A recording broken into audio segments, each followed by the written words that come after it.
Selamat datang di podcast Cerdas Emosi bersama Joshua Iwan Wahyudi.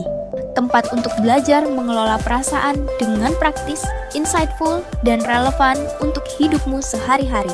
Selamat mendengarkan dan terinspirasi. Halo semuanya, kali ini kita akan membahas tentang dididik untuk susah bahagia. Semua orang memang pasti pengen hidupnya happy ya. Tapi kok sudah melakukan banyak hal, kok nggak happy-happy juga? Banyak orang bahkan sudah memiliki ini, memiliki itu, mencapai ini, mencapai itu, tapi kok ya masih belum happy juga hidupnya. Nah, banyak orang salah paham tentang kebahagiaan. Mereka berpikir bahwa kalau mau bahagia itu mesti mengalami sesuatu. Jadi sebagian besar orang menganggap bahwa kebahagiaan itu adalah hasil dari kejadian yang menimpa atau yang dialami. Harus ada sesuatu yang terjadi, harus ada sesuatu yang dialami, harus ada sesuatu yang dimiliki, diterima, didapatkan, sehingga dia menjadi happy. Nah, ada satu orang profesor psikologi dari University of California, namanya Sonia Lyubomirsky. Dia dalam jurnalnya menyatakan bahwa ternyata rumus kebahagiaan itu adalah happiness sama dengan 10% apa yang terjadi, 50% itu bawaan alami atau bawaan awal diri kita, 40% adalah tindakan-tindakan intensional, keputusan, cara berpikir, cara merespon, nah itu masuk yang 40%. Artinya, 90% kebahagiaan dalam hidup kita ini justru ditentukan oleh diri kita sendiri, yaitu kombinasi dari kita ini orangnya seperti apa, alamiahnya, dan cara kita ngelola diri kita sendiri, termasuk ngelola cara berpikir dan keputusan sikap-sikap kita. Jadi cuma 10% peristiwa, kejadian, hal yang secara eksternal menimpa kita, itu cuma 10% menyumbang kebahagiaan dalam diri kita. Nah, kalau kita tahu ternyata kebahagiaan itu 90% ditentukan oleh diri kita sendiri, maka fokusnya sebenarnya lebih kepada manage diri sendiri ketimbang kita itu mencoba berharap atau expect ada sesuatu yang terjadi kepada kita, gitu kan. Memang banyak orang berusaha mengelola dirinya sendiri ya, untuk cari uang, untuk dapat prestasi, tapi mereka tetap mindsetnya itu kebahagiaan bukan dari dalam diri sendiri, tapi kebahagiaan itu dari luar dirinya. Dia memanage dirinya supaya dia bisa mendapatkan apa yang ada di luar dirinya. Padahal sebenarnya kebahagiaan itu justru majority adalah ketika kita bisa mengelola apa yang di dalam diri kita dan menyelaraskan, membuat apa yang ada di dalam diri kita ini menjadi inline dengan situasi-situasi yang ada di sekitar kita. Nah, bagaimana kita bisa berpindah, kita bisa shift dari external oriented ini kepada internal oriented. Masalahnya memang pola kebahagiaan orang atau pola emosi orang, itu cara kita berpikir, cara kita merasa, ya, meresponi kejadian-kejadian, semua itu ada unsur bawaan alaminya, genetik. Ya, misalkan ada orang-orang yang cenderung gampang happy dengan hal-hal kecil gitu ya. Ada hal kecil apa dia bisa ketawa banget. Tapi ada orang-orang yang memang secara alami itu serius banget gitu ya. Hal-hal yang remeh, kecil gitu buat dia apa sih gitu aja ketawa gitu ya. Nah, ada memang yang secara alami seperti itu. Ada orang yang secara alami itu lebih seneng kalau dia ketemu banyak orang gitu ya. Tapi ada orang yang secara alami dia akan merasa lebih happy kalau dia dengan kelompok kecil. Atau bahkan dia melakukan sesuatu sendirian. Nah, itu memang ada unsur genetika gitu ya. Tetapi di luar itu juga ada unsur bagaimana kita ini membangun cara berpikir, membangun cara kita meresponi sesuatu, dan juga yang paling penting adalah melakukan hal-hal yang bisa sesuai dengan pola alami tadi gitu loh. Kalau kita tahu bahwa kita ini lebih mudah happy kalau jalan-jalan gitu ya dengan banyak orang, ya kita harus mengusahakan bagaimana caranya kita punya kelompok-kelompok komunitas gitu kan ya, yang bisa membuat kita bisa ketemu dengan banyak orang, berbagai macam orang. Nah itu kan butuh tindakan intensional gitu kan, nggak ditunggu diem-diem aja nanti orang datang ke dalam hidup kita, ngajakin jalan-jalan, nah kan nggak gitu. Nah, makanya kembalinya lagi berpulang kepada tindakan intentional kita ada nggak supaya hidup kita ini happy. Nah, problemnya adalah memang semua pola-pola perilaku, ya, perasaan-perasaan, pola-pola mental kita, ini rupanya dibentuk. Banyak orang berpikir bahwa ya saya orangnya memang begini, Pak. Memang betul kita ini orangnya begini, tapi kita yang begini ini tidak muncul begitu saja. Kita ini hasil dari dibentuk di masa-masa di mana kita ini belum punya kesadaran untuk memilih. Yaitu apa? Pola asuh, perjalanan hidup kita, waktu kita tumbuh dari kecil sampai kita dewasa. Itu semua membentuk pola-pola mental dan pola-pola kebahagiaan kita. Makanya saya ngomong, memang ada orang-orang yang dibentuk, dididik, ditumbuhkan untuk lebih susah happy daripada orang lain. Saya salah satunya. Makanya saya bisa bikin podcast bagian konten episode ini. Saya ngerasain banget, kenapa ya kok saya ini lebih susah happy ya daripada orang lain. Misalkan istri saya itu gampang banget happy dengan hal-hal kecil. Ya, dia ketemu makanan enak aja bisa happy banget. Cukup nonton bareng dengan saya aja, nonton drakor sama saya aja, dia udah happy banget. Nggak susah gitu ya untuk dia happy. Apalagi anak saya, waduh anak saya itu sangat ceria banget. Nah saya sebaliknya susah banget happy.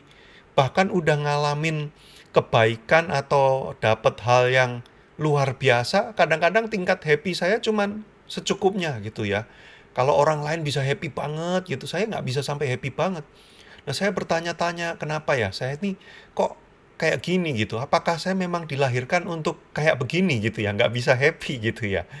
Ternyata setelah saya telisik-telisik, enggak loh. Ternyata perjalanan hidup saya memang saya dibentuk untuk lebih susah menjadi bahagia.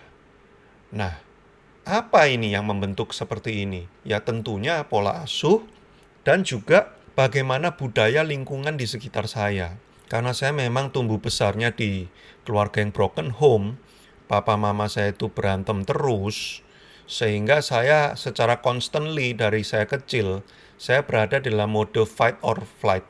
Saya berada di mode bertahan, survival mode terus-menerus. Ketika saya relax, saya happy, bisa terjadi sesuatu tiba-tiba tuh. Saya lagi main, ketawa-ketawa, tiba-tiba papa saya bisa marah, lalu kemudian suasana mencekam. Nah, itu terjadi terus-menerus. Itu membuat saya belajar, ternyata dunia ini penuh ancaman ya. Ternyata dunia ini nggak aman, bahaya. Jadi kita jangan loose, kita jangan relax ya. Kita mesti tegang terus gitu ya. Kalaupun ada sesuatu yang menyenangkan, ya bolehlah happy sedikit gitu ya. Jangan sampai kelihatan happy banget karena nanti bisa terjadi sesuatu setelah itu ya. Dan kamu nanti nggak siap. Nah itu rupanya mindset yang terbangun lewat pengalaman hidup saya. Lalu kemudian saya juga dari kecil sampai besar memang hidup dalam budaya di keluarga saya itu yang penuh kritik gitu ya.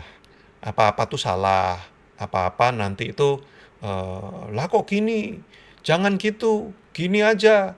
Ya, nah itu membuat saya juga jadi aware terus gitu ya. Wah nanti saya happy-happy ketawa-ketawa ini salah lagi.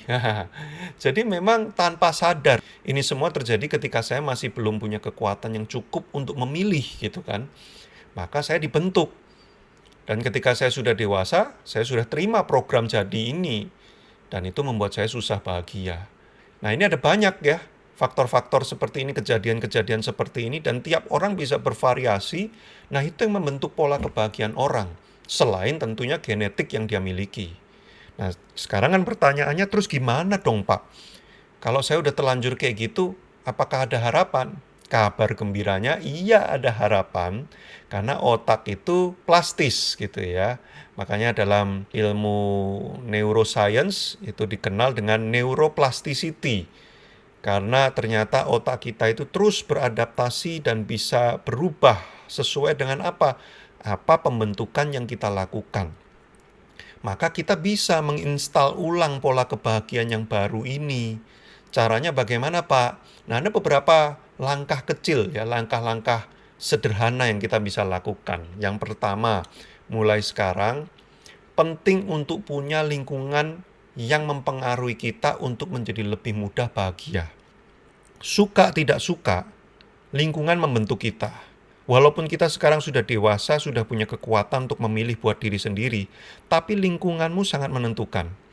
Jadi kalau lingkunganmu adalah lingkungan yang sulit bahagia, yang penuh dengan kepahitan, yang penuh dengan sikap-sikap yang mengeluh, ya nggak bisa bersyukur, ya ada kebahagiaan diketawain gitu doang aja happy banget, ya nanti kita akan susah gitu ya jadi happy.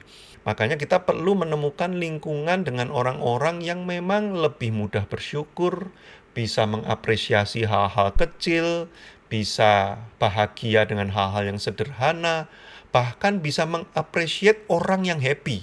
Jadi kalau ada orang yang happy itu bukannya malah diceng-cengin, bukannya malah kayak dia gitu aja happy, norak banget. Tapi malah kayak, kamu happy, suasana kita jadi enak loh. Thank you ya, kamu tuh orangnya ceria banget. Nah, kalau kamu kebetulan dibesarkan di lingkungan yang tidak seperti itu, dan mungkin juga sekarang lingkungan kerjamu misalnya, atau lingkungan yang sehari-harimu tidak seperti itu, ya kamu mesti berusaha. Ingat nggak tadi?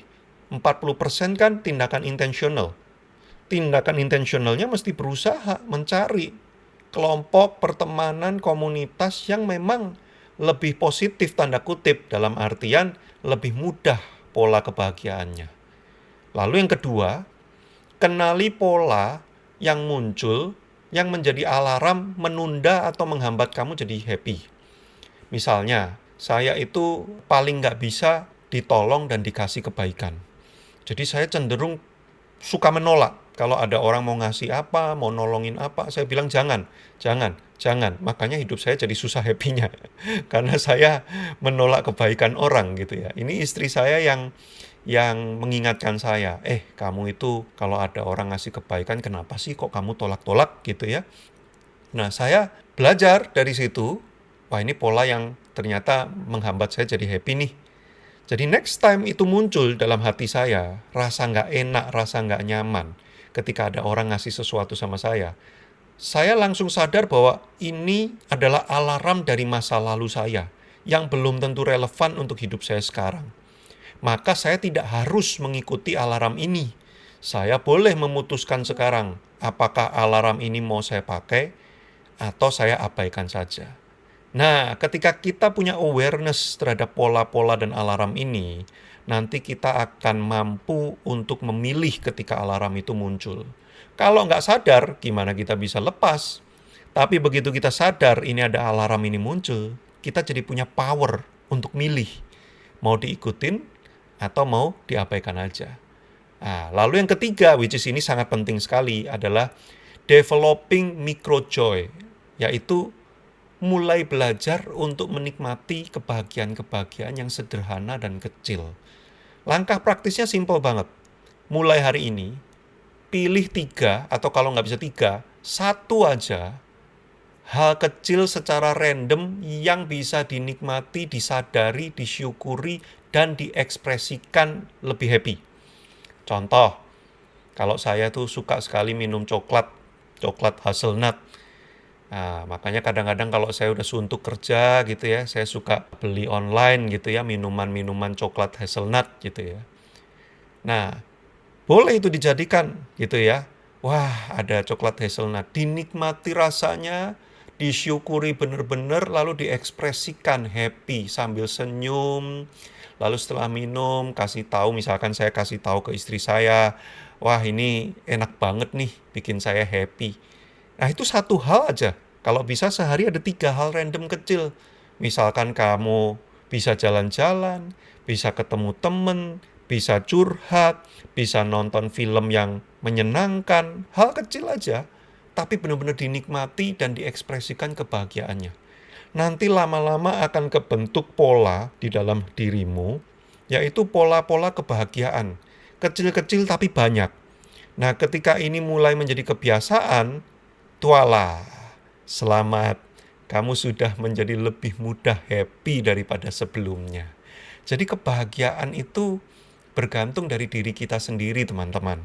Dan kita bisa menginstal polanya supaya kita itu lebih gampang happy. Jadi buat kamu yang dibesarkan, ditumbuhkan, diasuh dengan pola-pola yang susah untuk happy, saya juga pernah mengalaminya. Tapi bukan berarti hidup kita harus sedih selamanya gitu ya. Ada kabar gembira, kamu berhak untuk happy dan kamu bisa untuk happy juga.